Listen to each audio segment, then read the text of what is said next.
A morte é uma realidade sempre presente na vida, desde que o pecado entrou no mundo. Penso que todos que estão aqui hoje à noite já foram tocados pela dura realidade da morte. É provável que todos que estão aqui já perderam para a morte familiares, parentes ou amigos.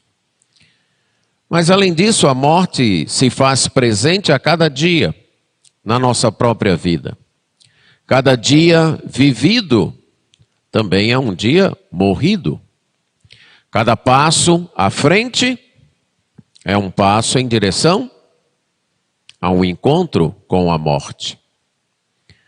No Evangelho de João, no capítulo 11, nós notamos um importante sinal que Jesus nos deu.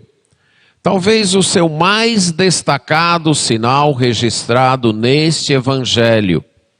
E neste sinal, Jesus demonstra que ele venceu a morte.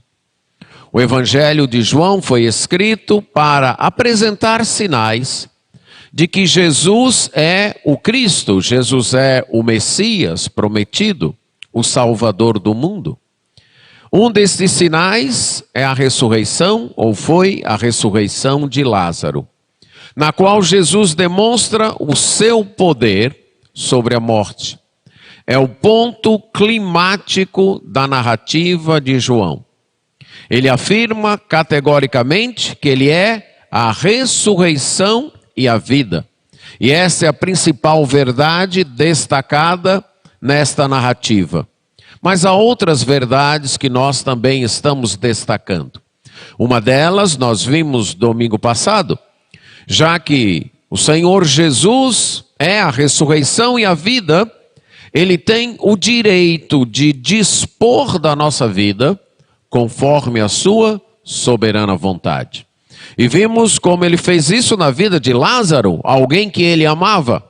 Como ele permitiu a doença, como ele permitiu a morte, como ele permitiu a tristeza na vida da família, na vida das irmãs de Lázaro, para que o nome de Deus fosse glorificado, para que o próprio Senhor Jesus Cristo fosse glorificado, para que a fé de seus discípulos e daquela família fosse fortalecida.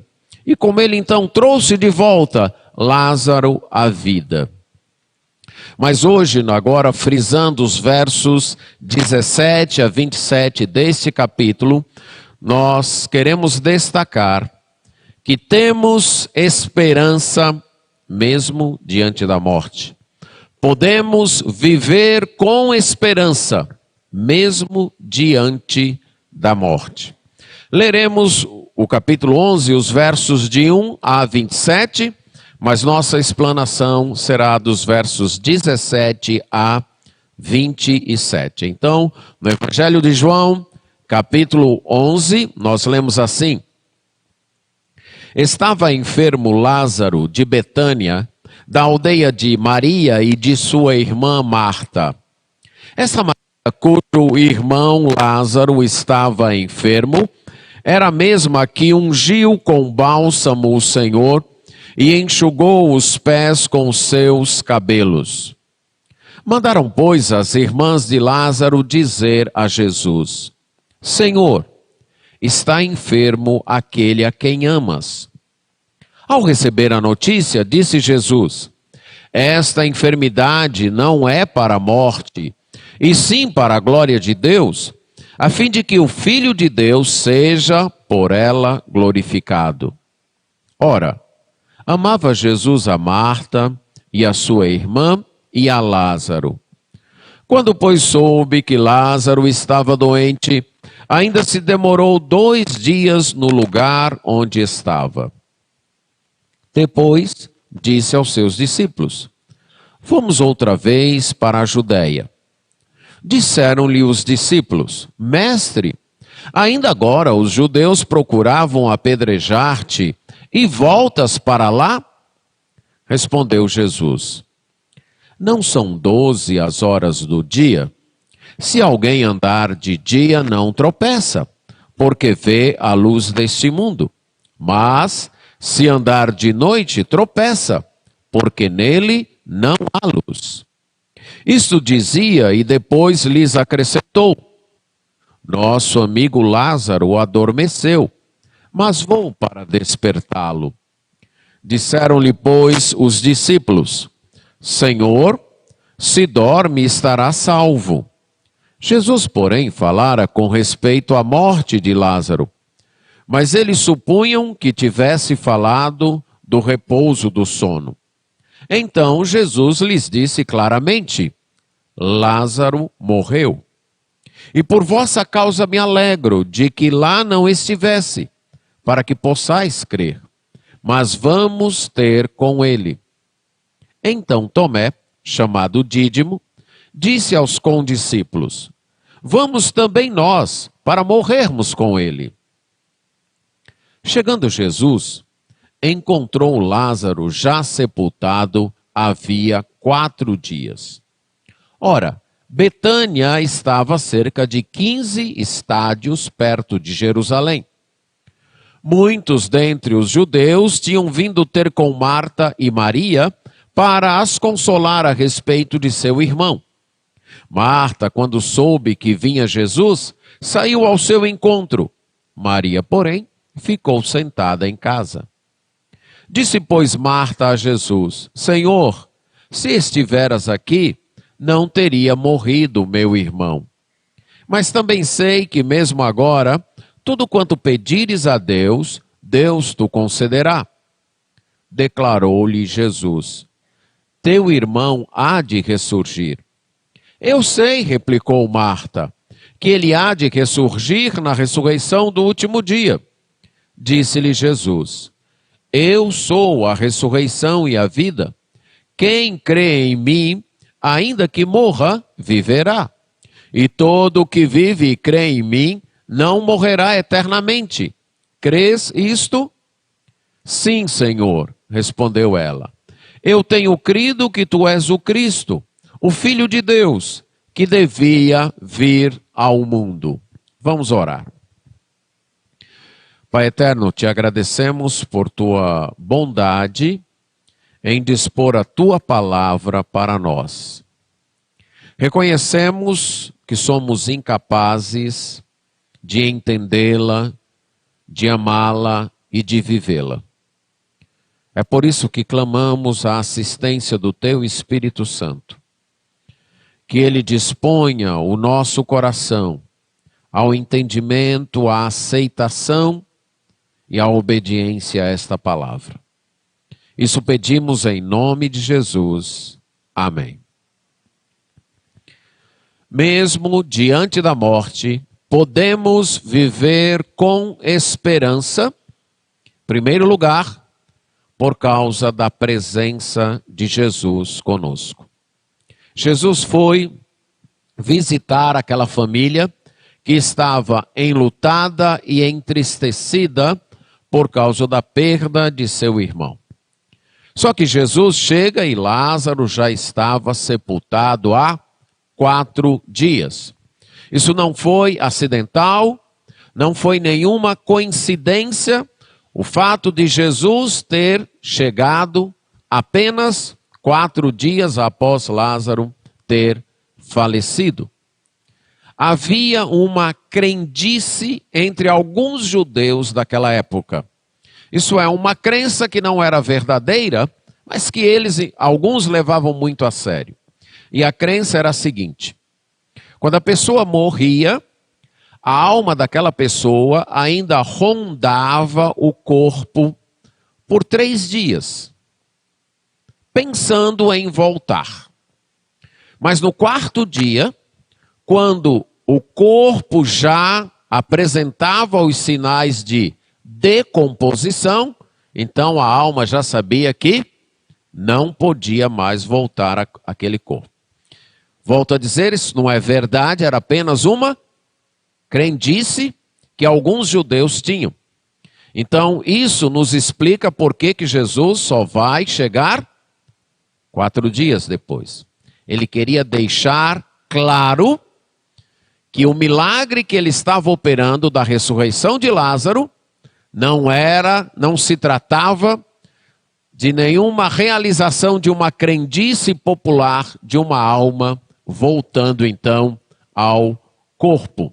Jesus queria dar um sinal inequívoco de seu poder sobre a morte. Na cultura judaica daquele tempo, as pessoas eram sepultadas, na maioria das vezes, no mesmo dia, em rochas ou em cavernas, cavadas então nas pedras, da mesma maneira que Jesus foi sepultado. Então se cavava, se fazia uma espécie de leito ali no interior da rocha, na pedra mesmo, o corpo era envolto em panos e colocado lá, e depois uma grande pedra era rolada para a frente da caverna, à frente daquilo que haviam cavado ali na rocha. E a pessoa então era deixada ali. Jesus, ao chegar, encontra uma família com muita gente confortando. O texto nos diz que Betânia estava a cerca de 15 estádios de Jerusalém, da grande cidade de Jerusalém, a capital do povo judeu. Um estádio tinha mais ou menos 185 metros. Estádio era uma medida utilizada pelos romanos, uma maneira de medir. Então, um estádio equivalia a 185 metros. Então, 15 estádios chegaria aí perto de 3 quilômetros. Então, a vila de Betânia, a aldeia de Betânia, distava de Jerusalém esses 3 quilômetros. E o fato de muitos judeus deixarem sua cidade, deixarem a capital, andarem 3 quilômetros para uma aldeia, para uma vila, para confortar Marta e Maria, indicava que esta família tinha importância. Esta família desfrutava de um bom conceito ali entre os judeus de Jerusalém, porque esses então deixavam seus afazeres e já durante 4 dias eles estavam vindo para trazer conforto a esta família. Então era uma família de importância que gozava de um bom nome entre os judeus.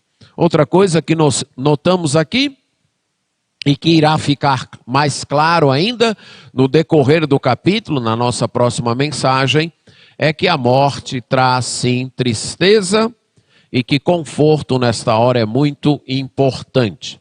Por isso que essas pessoas andavam esses 3 quilômetros para tentar confortar estas irmãs. Então contaram para Marta que Jesus havia chegado. Jesus havia chegado ali na aldeia. Ela estava em casa junto com sua irmã, provavelmente chorando, recebendo as visitas que haviam ido para confortá-la. Mas aí contaram, olha, Jesus chegou.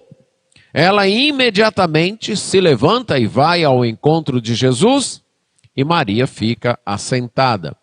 Aqui é um detalhe que João nos conta e que demonstra o temperamento dessas duas irmãs, apesar de irmãs bem diferentes em temperamento. Se você já leu o relato de Lucas, capítulo 10, versos 38 a 42, o episódio do jantar que foi oferecido a Jesus na casa delas, você vai notar novamente isso, que Marta é aí mais ativa, mais extrovertida, está mais agitada, e Maria tem um temperamento mais contemplativo.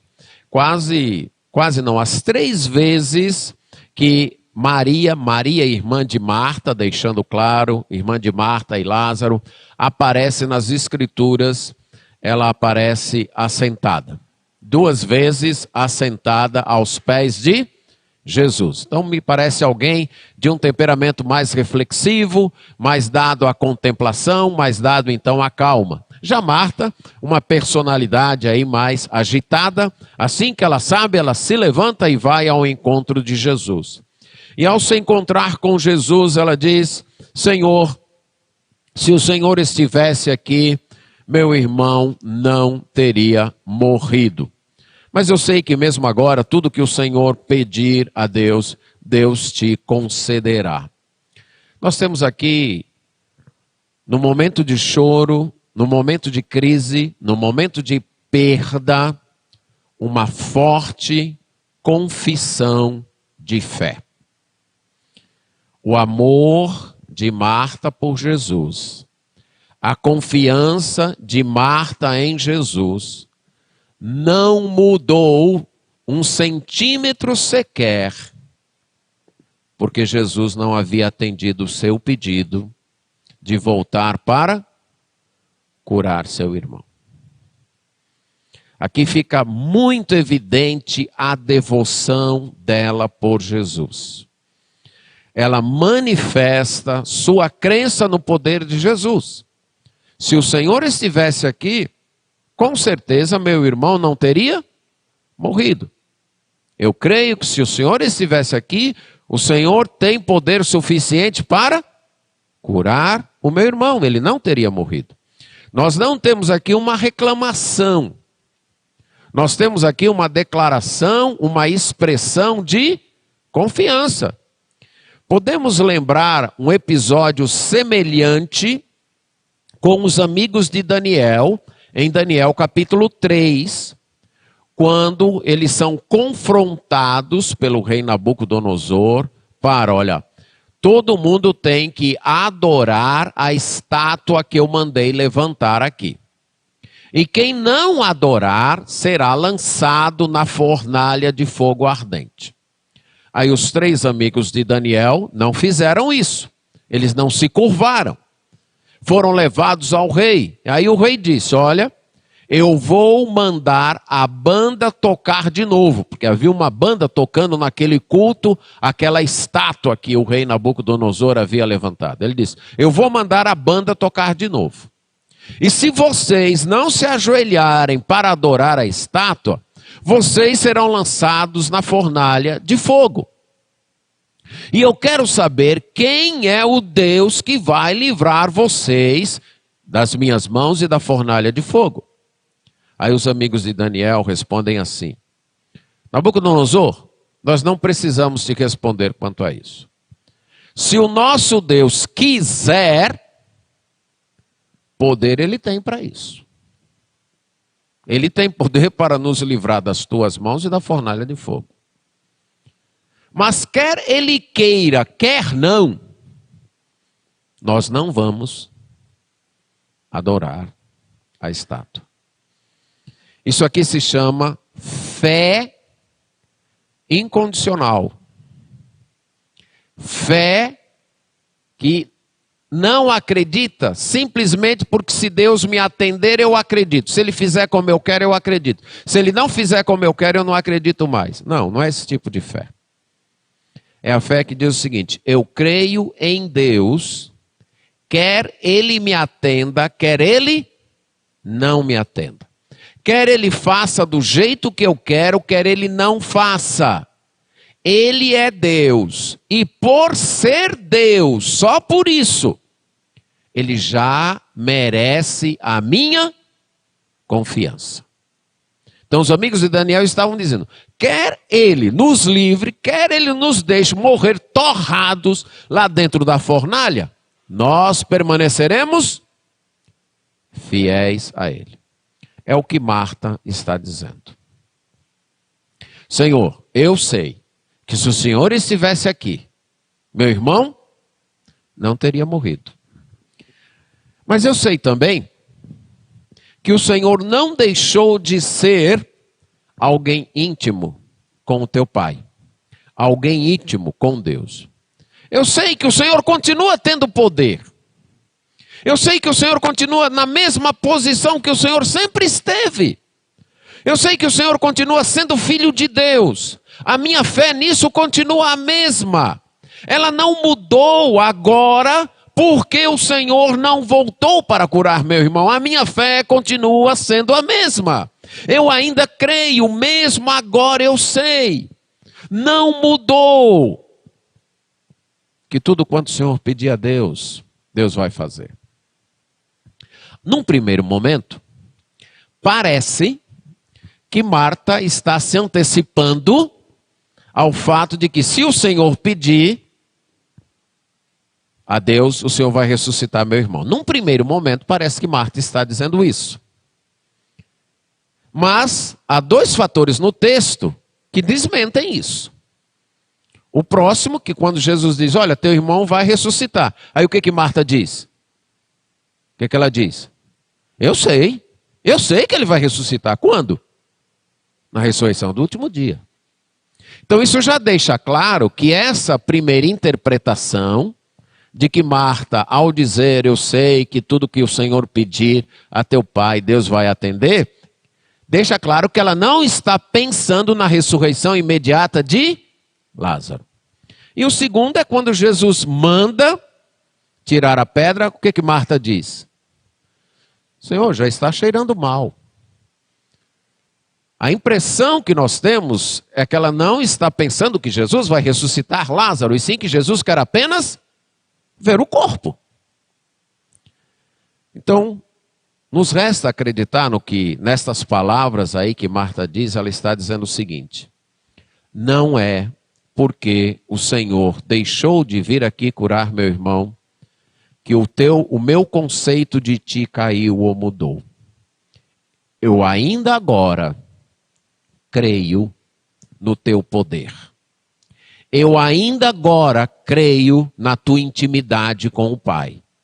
Eu ainda agora creio que tudo que o Senhor pedir ao Pai, Ele te concede. Eu ainda agora creio que o Senhor está na mesma posição em que sempre esteve junto ao Pai.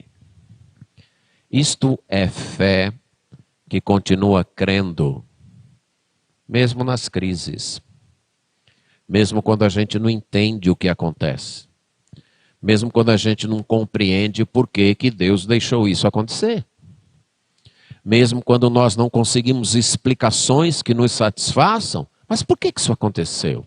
Por que isso aconteceu comigo? Por que isso aconteceu com nossa família? Poxa vida, Jesus não poderia ter dado uma ordem e curado meu irmão? Jesus não poderia ter voltado rapidamente e curado meu irmão? Não. Ele não voltou. Se ele tivesse voltado, ele teria curado. Não foi por falta de poder que ele não voltou. Marta sabe disso. Poder ele tem. Foi porque ele não quis. E ele é meu Senhor. E eu aceito quando ele não quer. Eu ainda continuo crendo nele. Mesmo quando ele não quer o que eu quero. E eu aceito o que ele quer. É essa presença que traz conforto. É saber disso, que Deus é soberano. Ele é sábio, Ele é amoroso. Quando estamos doentes, clamamos que Ele nos cure. E o nosso clamor deve respeitar a sua soberania. E mesmo que Ele decida não nos curar, se de fato nós acreditamos nele, o que nós diremos? Ainda vamos continuar crendo em Ti, Senhor. Ainda continuaremos acreditando em Ti. Oramos que Ele cure as pessoas que são nossos familiares, parentes, amigos, irmãos que estão enfermos. Que Deus os livre da morte. Mas mesmo quando a resposta dele for não, isso não abalará a nossa fé. Nós confessaremos. Se o Senhor quisesse, o Senhor teria curado. Se o Senhor quisesse, o Senhor não teria deixado morrer. Mas o Senhor ainda continua o mesmo. Ainda agora, mesmo depois que isso aconteceu, mesmo depois que essa tragédia aconteceu, o Senhor continua o mesmo. E porque o Senhor continua o mesmo, a minha fé no Senhor continua a mesma. Eu ainda continuo crendo. As circunstâncias da minha vida mudaram. Perdi alguém, um parente, um amigo, um irmão. Mas o Senhor não mudou. E não são as circunstâncias da vida que vão ditar a minha fé, e sim o Senhor. Então, se Ele não mudou, a fé também não deve mudar. Podemos aplicar isso às várias tragédias da vida. Citei duas, enfermidade e morte. Mas poderíamos aplicá-las a problemas financeiros. Poderíamos aplicá-las a certos insucessos, como não passar em um concurso, não passar num vestibular. Poderíamos aplicá-la à restauração da família, à harmonia no lar, a qualquer outra bênção que venha de Deus. Clamamos por isso e devemos clamar, pedimos isso e devemos pedir. Sempre sabendo que Deus pode dizer sim, não ou espere. E seja qual for a resposta, isso não pode abalar a nossa fé. Nós devemos pelo menos continuar crendo que Ele continua sendo Deus. Ele continua no trono. Ele continua reinando. Ele continua com todo o poder que sempre teve, com todo o amor que sempre teve e com toda a sabedoria que sempre teve.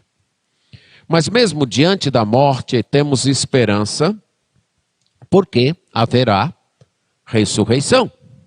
Depois de Marta falar isso, Jesus diz: teu irmão há de ressurgir. Para nós que já conhecemos a história, fica claro que Jesus quer dizer com isso, não fica? Teu irmão há de ressurgir hoje, daqui a pouco ele vai ressurgir, Marta. Mas Marta não sabia da história até então, como nós sabemos. Então, para Marta, como é que sou? Eu sei. Eu também creio como o Senhor crê. Eu também creio que haverá uma ressurreição de todo mundo, que todo mundo vai ressurgir. Sim, Senhor, eu sei disso.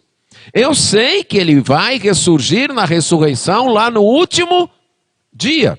Essa era uma crença, ou é uma crença das Escrituras. Você pode notá-la lá em Daniel, capítulo 11, verso 2.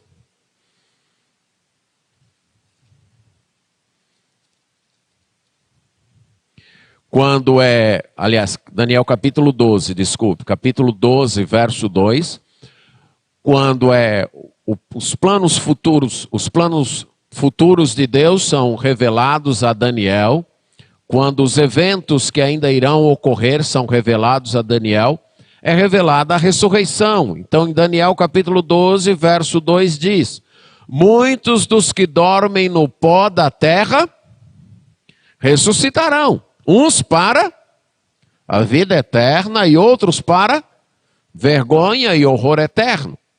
Então a crença na ressurreição já havia e é uma crença verdadeira. A morte não é o ponto final na história de ninguém. De ninguém. Certo? Ser colocado num caixão, levado para o cemitério, colocado num túmulo, pronto, acabou. Não, não acabou. Não acabou. Aquela pessoa um dia irá ressuscitar. E aí, há dois destinos. Ou a vida eterna, ou a vergonha eterna. Então isso já foi revelado lá no Antigo Testamento. A morte aqui não será o fim de nenhum de nós. Certo? Isso deve modificar a maneira como eu vivo hoje. Porque se morreu, acabou. Então, o modo como a gente vive, tanto faz como tanto fez. Concorda? Se morreu, acabou. Ora, eu posso escolher isso, escolher aquilo. Morreu, acabou. Mas saber que ao morrer não acabou. Não acabou. Eu e você iremos ressuscitar. Vamos voltar à vida agora com dois destinos diante de nós. Ou a vida eterna ou a vergonha e horror eternos. Em outras palavras, nem a vida eterna, por ser eterna, tem fim, e nem tampouco a vergonha e o horror eternos, exatamente por serem eternos, eles não terão fim. Então você pode imaginar duas realidades. Ressuscitou para a vida eterna. Ressuscitou para uma vida que nunca mais irá acabar. Ressuscitou para vergonha e horror eternos.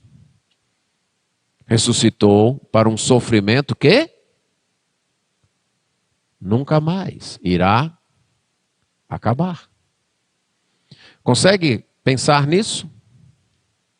Consegue pensar em você, eu pensando em mim, você em você? Que iremos viver aqui 50, 60, 70, 80, sabe lá quantos anos? E um dia iremos morrer. Colocarão nosso corpo num caixão.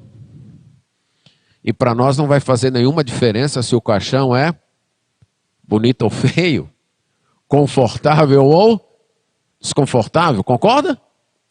Para nós não vai fazer nenhuma diferença. E depois, colocado num túmulo, também não vai fazer nenhuma diferença se o túmulo é feio ou bonito, confortável ou desconfortável. A diferença disso é para quem fica e não para quem já foi. Mas um dia ressuscitaremos. Voltaremos à vida. E então, não mais iremos morrer. Agora, nem todo mundo terá o mesmo tipo de existência. Uns, a vida eterna. Outros, a vergonha e horror eternos. Claramente declarado aqui nas Escrituras. Isso é confirmado por Jesus, já foi confirmado no próprio relato do Evangelho de João, se você está lembrado, no capítulo 5 do Evangelho de João. Versos 28 e 29. João 5, 28 e 29.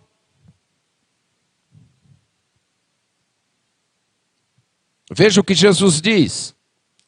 Não vos maravilheis disto, porque vem a hora em que todos os que se acham nos túmulos ouvirão a sua voz e sairão. A voz aqui é a voz de Jesus, do Filho do Homem.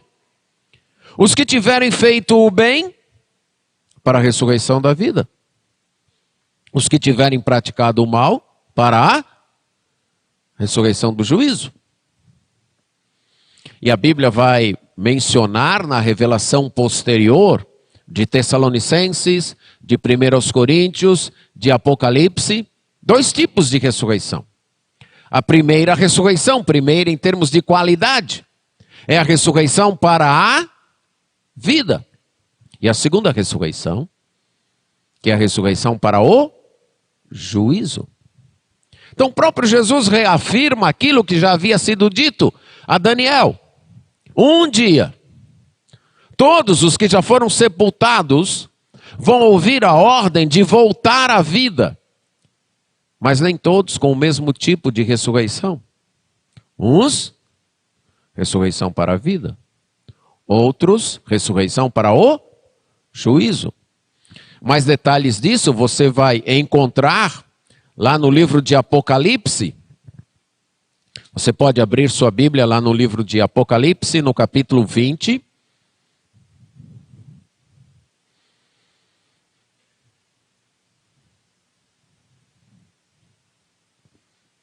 Leiamos os versos 4 e 5.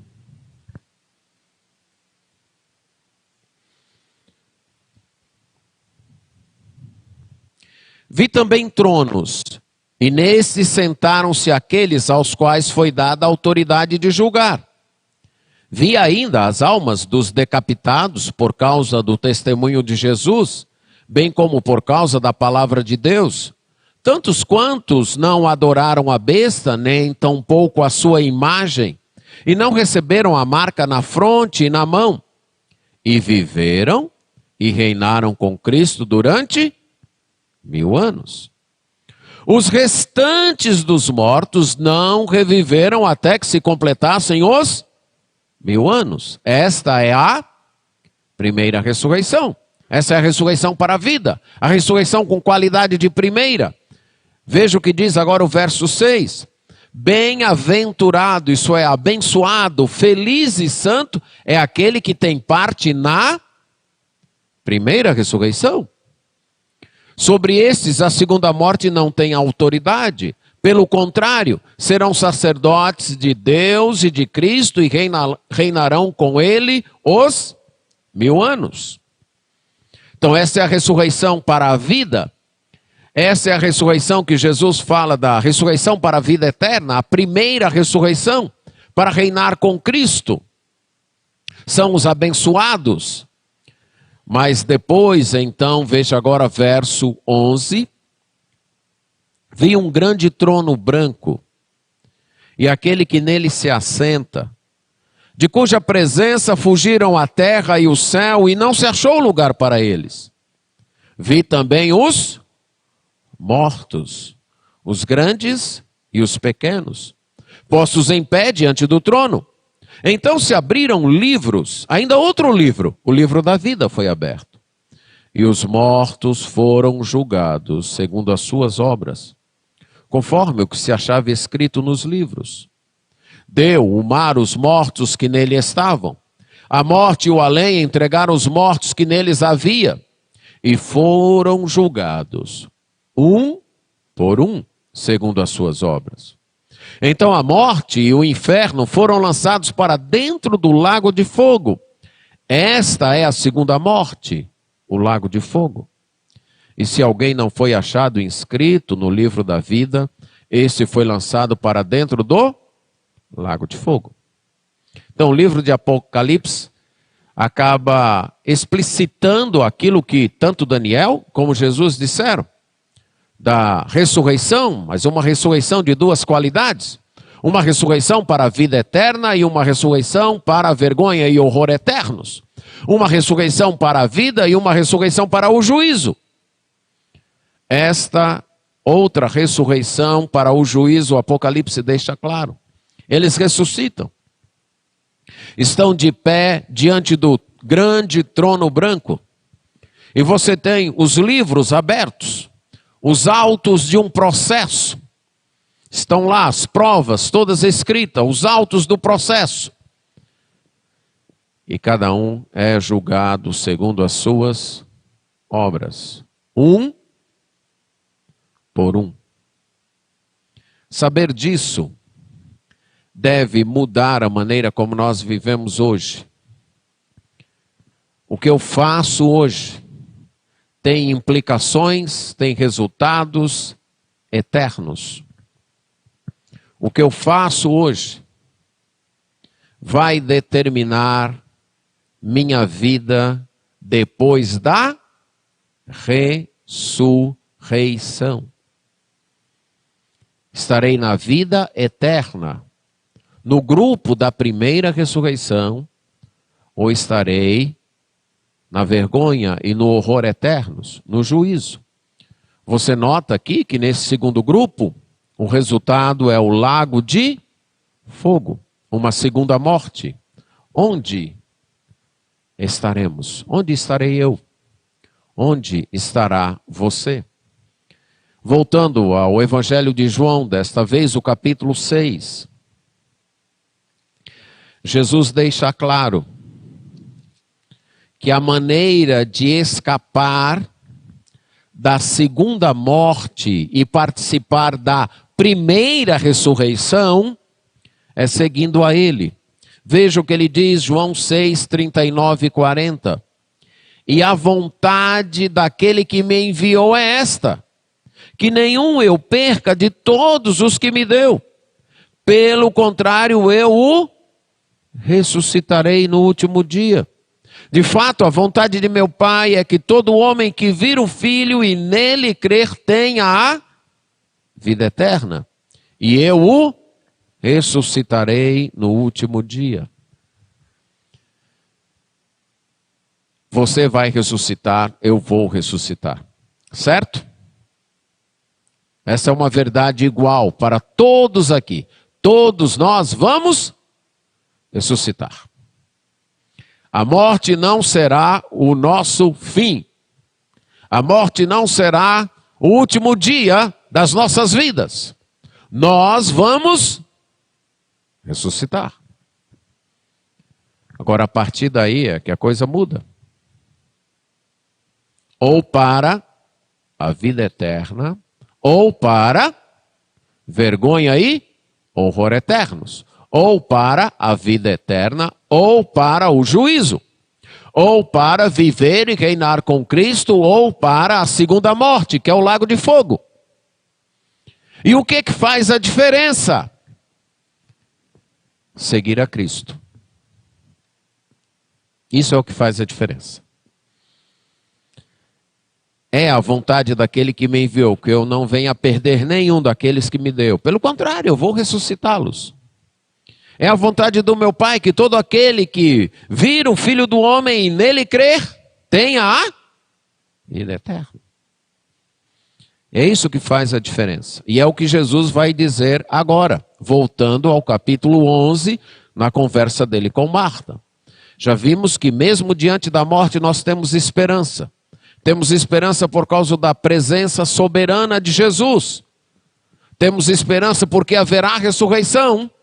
Mas temos esperança em terceiro e último lugar, porque quem segue a Cristo tem vida eterna. Jesus disse para Marta: eu sou a ressurreição e a vida. Quem crê em mim, ainda que morra, viverá. Jesus está dizendo para Marta: eu sou a ressurreição e a vida. A nossa ressurreição depende de Jesus Cristo. E ele diz: quem crê em mim, ainda que morra, viverá. Então, aqueles que seguem a Jesus, aqueles que creem em Jesus, vão morrer também aqui. Mas permanecerão mortos para sempre? Não. Na ressurreição terão vida eterna. Escaparão do juízo. Escaparão da vergonha e do horror eternos. Jesus é a garantia, Jesus é a chave. Seguir a Jesus é o segredo. Porque Ele é a ressurreição e a vida. Aqui está a resposta. Eu sei que irei morrer se Jesus não voltar antes. E eu sei que eu vou ressuscitar. Agora, nessa ressurreição, ou é para a vida, ou é para uma condenação eterna. Como decidir isso? E aí Jesus responde. Jesus diz: eu sou a ressurreição e a vida. Aquele que crê em mim, mesmo que morra, ele vai viver. Ele vai ter vida eterna. Aqui está a resposta. É seguir a Jesus. É crer em Jesus. É manifestar essa fé que Marta manifestou. De crer em Jesus. De aceitar a vontade de Jesus. De submeter-se a Jesus. Mesmo no meio da tristeza, mesmo no meio da tragédia, mesmo no meio da dor, mesmo quando a gente não entende por que isso está acontecendo com a gente, mas continua crendo e seguindo aquele que é a ressurreição e a vida. Porque um dia vai ressuscitar para a vida eterna. Todo sofrimento faz sentido quando eu sei que o fim será benéfico. Concorda comigo? As irmãs aqui, que já tiveram filhos e experimentaram os incômodos de uma gravidez e as dores de um parto, sabiam a razão disso. Sabiam o propósito disso. Isso não diminuiu a dor, não é verdade? Diminuiu? Não, rapaz, eu estou com esses incômodos, mas eu vou ter um filho e quando eu penso nisso diminui a dor. Acontecia isso? Não. Nem a dor das contrações.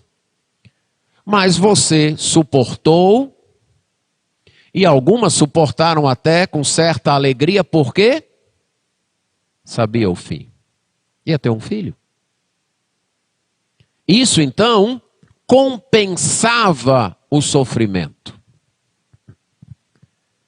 Saber que você está seguindo a Cristo e que mesmo assim você sofre e que mesmo assim acontecem coisas desagradáveis e que mesmo assim acontecem coisas contra a sua vontade, mas você sabe, eu estou seguindo aquele que é a ressurreição e a vida, e um dia eu vou ressuscitar para viver para sempre com ele e não mais morrer. Isso deve o quê? Dar forças, dar ânimo. Ok? Não vai diminuir a dor. A dor continua lá, continua doendo. Não vai diminuir o incômodo e o sofrimento, continua lá. Mas você pode olhar para a morte e sorrir. Você não vai me vencer. Você não vai dar um fim em minha vida. Você pode me pegar por um momento, mas um dia, por causa de Jesus Cristo que venceu você, eu vou ressuscitar para ter vida eterna com Ele. Isso é que dá esperança. Qualquer remédio que o homem invente, ele prolonga a vida, mas não prolonga para sempre. Um dia ela acaba. Isso deve me ajudar a resistir às tentações. Neste mundo somos tentados de muitas e diversas maneiras. E a tentação sempre diz algo como: você vai ter mais vida aqui. Sua vida será mais alegre aqui. Sua vida será mais divertida aqui. Sua vida será mais confortável aqui. Afinal, você só tem uma vida, meu amigo. Divirta-se, desfrute, festeje essa vida, viva como lhe der na cabeça, siga o seu coração. E você responde: não, isso não é verdade. Eu não só tenho uma vida, não. Eu vou ter outra vida. E se eu seguir o meu coração, quando eu ressuscitar, eu vou para a condenação eterna. Eu não tenho que seguir o meu coração. Eu não tenho que seguir os meus desejos. Eu não tenho que seguir a minha vontade. Eu tenho que seguir aquele que é a ressurreição e a vida. É esse que eu tenho que seguir. Então, quando a tentação aparece, tentando tirar você do caminho da vida, tentando tirar você de seguir a Jesus Cristo, pense nisso. Você não só tem essa vida, não. Você ainda terá uma outra vida. Ou com Deus, ou longe de Deus. Ou uma ressurreição para a vida, ou uma ressurreição para o juízo. Não brinque com isso. Essa é a questão mais séria da sua vida. Mais séria do que sua vocação. Mais séria do que sua saúde. Mais séria do que seu casamento. Mais séria do que sua família. Isso é mais sério do que tudo. Porque tudo o mais, um dia vai acabar. Mas sua vida depois da ressurreição não vai acabar. Se você está deixando de seguir a Cristo por qualquer motivo, por um ressentimento, por uma raiva, por uma falta de perdão, por um ódio, por um pecado que não quer abandonar, por um vício que não quer deixar, mais cedo ou mais tarde, esse ódio vai passar, esse ressentimento vai acabar. Mais cedo ou mais tarde você não vai mais fazer esse vício, porque você vai morrer. Você não vai ter mais esse prazer pecaminoso, que você vai morrer. E se a velhice e a doença não chegarem antes? Mas, depois da ressurreição, você colherá as consequências eternamente.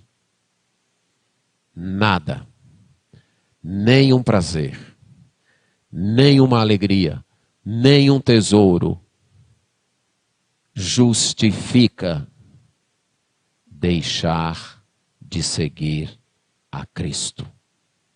Nada. Porque é seguindo a Cristo que nós teremos a ressurreição da vida. Jesus diz: quem crê em mim, ainda que morra, viverá. Mas ele continua: e todo que vive e crê em mim não morrerá eternamente. Jesus não apenas garante uma ressurreição para a vida, como Jesus garante uma vida que não acaba. E como é isso?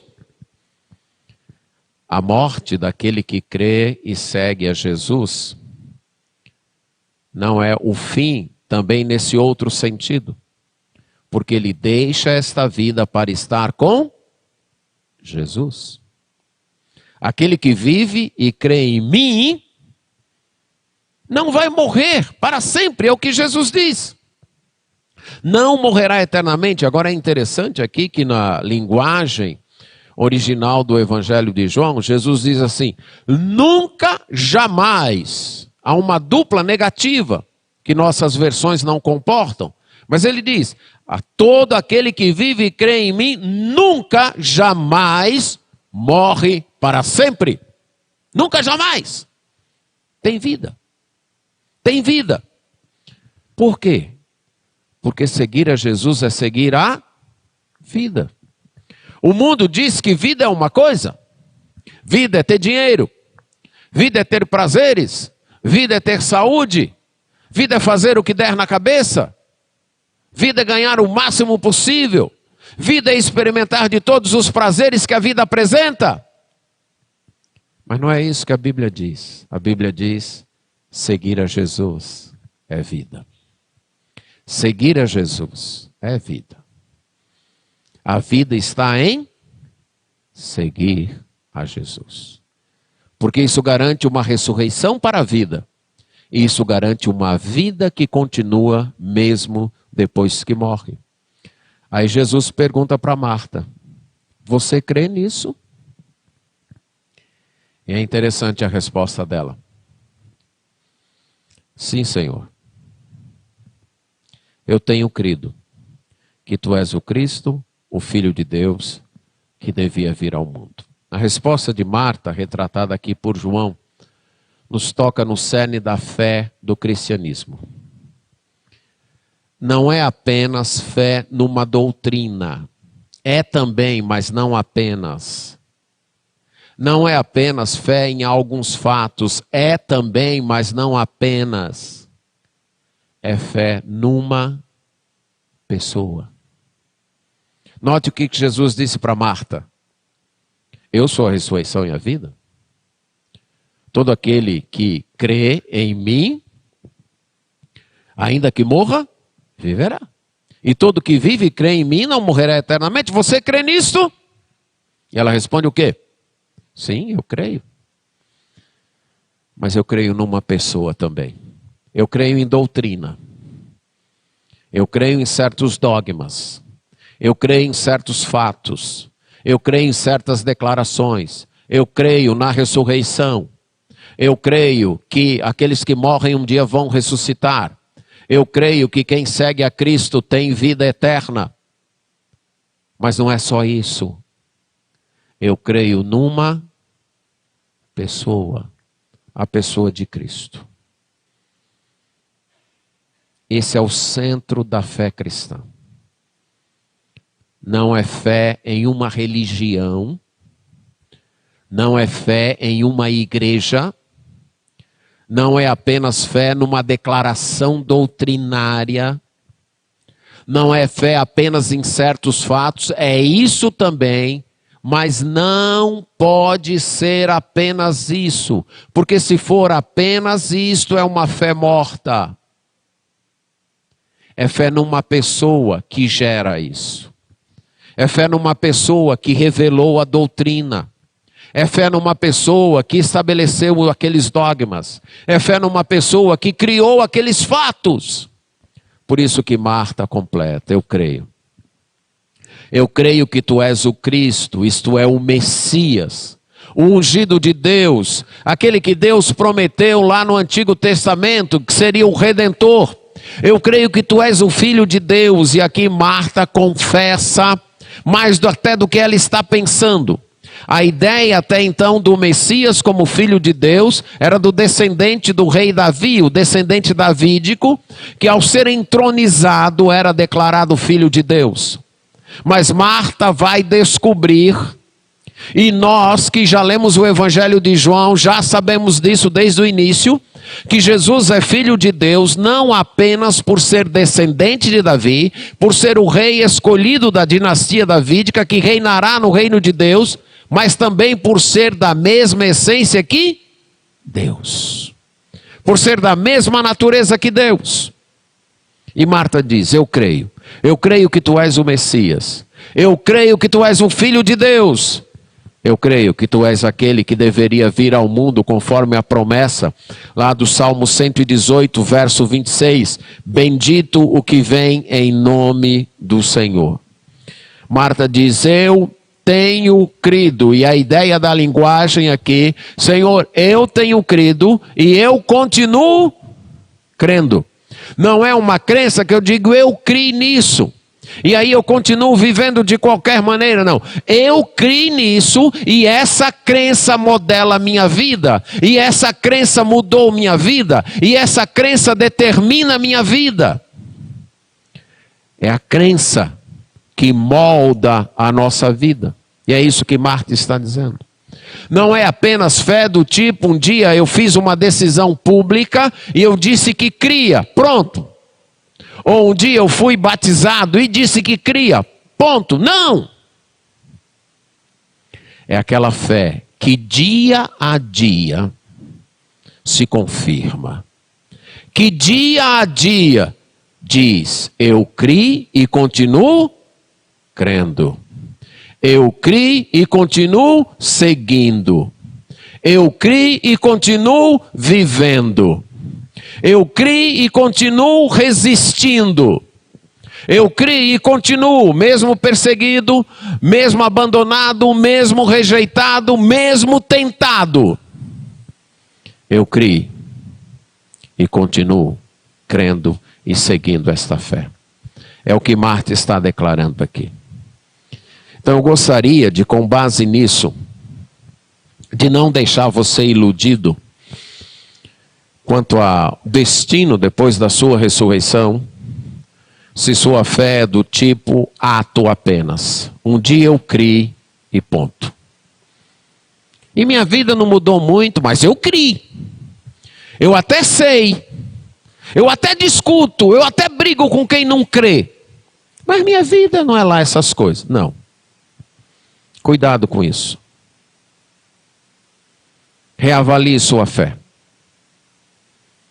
Fé autêntica, nós já estudamos isso em outros anos no livro de Tiago. Fé autêntica é a fé que modela a vida. É a fé que se acompanha de obras. É a fé que diz, eu não faço isso porque eu creio em Cristo, ou eu faço isso porque eu creio em Cristo. Eu estou seguindo a Cristo, é por isso que eu ajo desta maneira. Eu estou seguindo a Cristo, é por isso que eu digo não para isso e digo sim para aquilo. É porque eu creio em Cristo. Não entra aqui se eu gosto ou se eu não gosto. Não entra isso.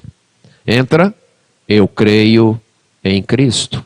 E porque eu creio em Cristo, é assim que eu vivo. E aí você consegue combinar com aquilo que já foi dito lá em João. Os que tiverem feito o bem vão ressuscitar para a vida. E os que tiverem feito o mal para... Como é isso? É pela fé ou não é pela... É pela fé. Uma fé que gera obras. Uma fé que gera obras. Uma fé que segue a Cristo e porque segue a Cristo, faz o que tem que fazer e deixa de fazer o que precisa fazer. A morte já tem nos tocado de diversas maneiras. Muitos, ou se não todos aqui, já choraram por causa da morte. Alguns ainda choram. Mas a morte também um dia vai nos pegar de outra maneira. Vai chegar o meu dia, vai chegar o seu dia. Mas mesmo diante da morte nós podemos ter esperança. A soberana presença de Jesus conosco.